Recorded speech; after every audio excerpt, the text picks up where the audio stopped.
something. 43-6. 43-6. How the heck is that possible? This was the most balanced offense in the league, number one in the league in third down. Where did that go? And by the way, their defense not very good, but oh my gosh, I just told everybody the week before that, hey, look, this is one of the best teams that nobody's talking about. Maybe I was wrong. Well, we certainly aren't going to talk about him this week. Meanwhile, RC, same question. What happened to the Rams?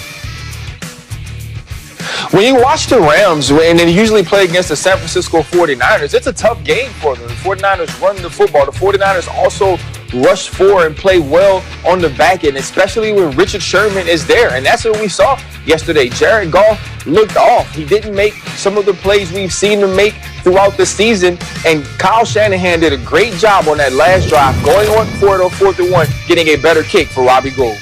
But then that brings us to Anthony Lynn's Chargers against Buffalo yesterday. Speaking of what the actual heck, quite a few moments. 46 seconds left in the first half. Chargers with the ball and 2 timeouts remaining. Herbert to Austin Eckler for a gain of 7. They face a 4th down decision.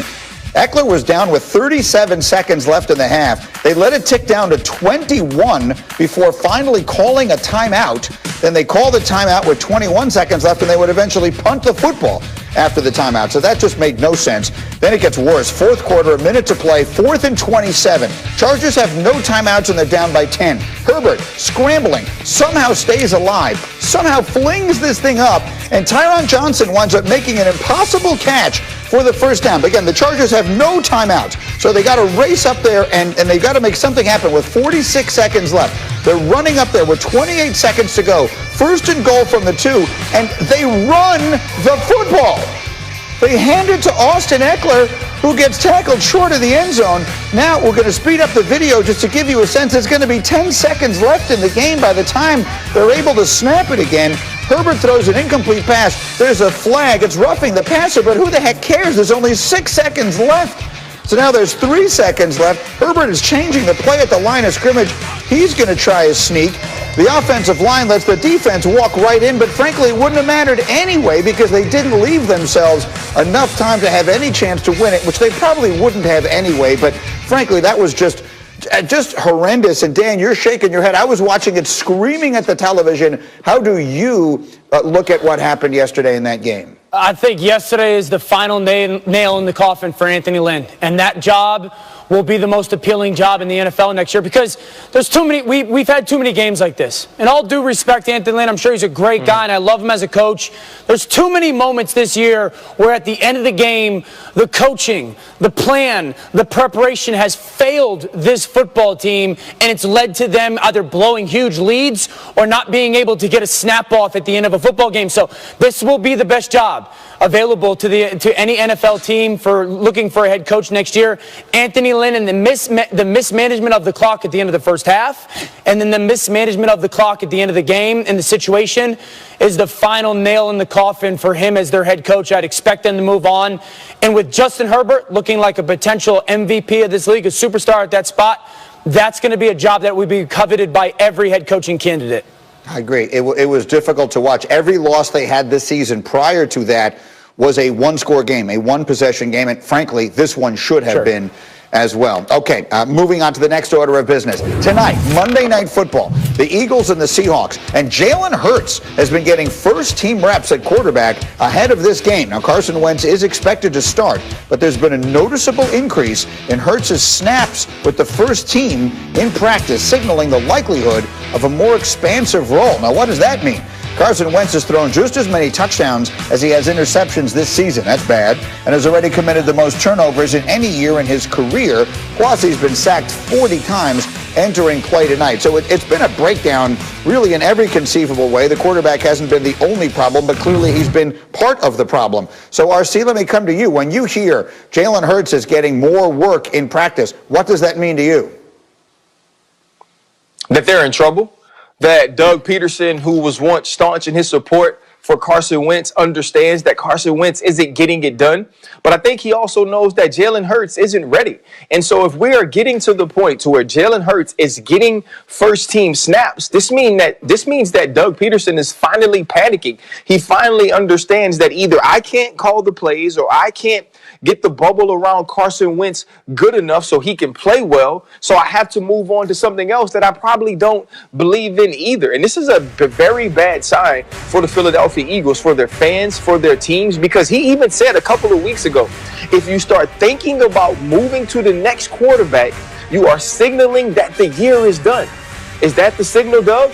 Are you flashing the lights? Are you letting us know that you believe that Carson is done, that the season is done because now you move to Jalen Hurts getting first team reps? This is a terrible message to send. This is a scary message to send. And this means that the Philadelphia Eagles are probably worse off than even we thought. It's an excellent point, and I should remind everyone that they have no option to move on from Carson Wentz. For the next 2 seasons, financially, they are tied to him completely. So, Rex, when you hear the coaches giving the backup, more, what thought goes through your mind? First off, I 100% agree with everything Ryan talked about there. But, guys, look, Jalen Hurts, we can say what we want. He doesn't have the NFL skill set. He really doesn't. And the fact that, I mean, you're showing me lack of confidence. And, look, guys, there's a fact. 3 years ago, Carson Wentz was the leading candidate to win the MVP before he got hurt. And how far he's regressed is absolutely amazing to me. So, I mean, it's just crazy. I can't believe it. And, Dan, you made this point earlier, and I think it's worth repeating, that the Eagles, at this point, with Daniel Jones grabbing his hamstring and the thought being that that's a bad injury, they're the only team left in that division whose quarterback is still upright, which is remarkable when you consider now they're giving the other guy work, and they're the only ones whose quarterback is healthy. There's a lot of pressure on them right now, isn't there? Yeah, and I think that's why this is a no-brainer that Carson Wentz continues to be your starter. There's a ton of pressure on them. But I know everyone likes to go back to 2017, and listen, it happened, but that's a long time ago. Go back to last year. Go back to last year when Carson Wentz had done something that historically, at that position in the NFL, had never been done, to throw for that many yards without a 500-yard wide receiver. I mean, in many ways, Doug Peterson and Carson Wentz carried this football team that was as ravaged last year as they are this year into the playoffs. And I know their next 4 weeks are brutally tough with their schedule. But if they are going to pull off the miracle and do it again, it's going to be because of Carson Wentz. And I don't care where the disagreement is within your organization. If your owner, your general manager, head coach see it differently, get on the same page and support the quarterback the right way and prove to him that you believe him. Now, quarterback, you got to play well, and you got to kind of wear that or earn that. But the answer for the Eagles is not going to be Jalen Hurts, go run zone read for 65 plays and let's see if we can get our offense together. I think tonight, situational football, 3rd and short, red zone is when we'll see Jalen Hurts. Again, it's worth repeating that despite the 3-6-1 record you see on your screen, if they win tonight, they are alone in first place in the NFC East. They will play the Seahawks tonight, and you will see it. And we all know it's because of the tie. It's Carson Wentz, and it's Russell Wilson. It's the Eagles and the Seahawks. Coverage starts 6 Eastern with Monday Night Countdown, followed by football at 8 Eastern. It's on ESPN, and, of course, you can watch, as always, on the ESPN app. Well, let's wrap it up where we began it today with the game of the day with so many implications. Patrick Mahomes just flat out brilliant yesterday. Tyreek Hill had an extraordinary season in one game yesterday in Tampa. And in the end, they were able to hold off a late rally from Tom Brady and the Buccaneers and get a very entertaining win, 27-24. So final thoughts. RC, we've been back and forth on this game in so many different ways. What is your number one final thought coming out of this game yesterday? That Patrick Mahomes is that dude, that Patrick Mahomes is that difference maker.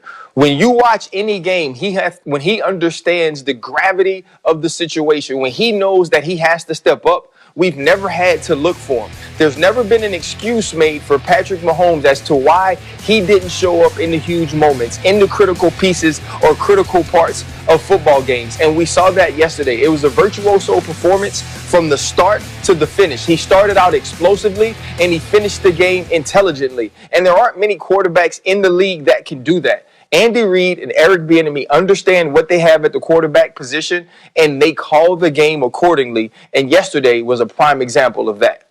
Dan, final thought, Bucs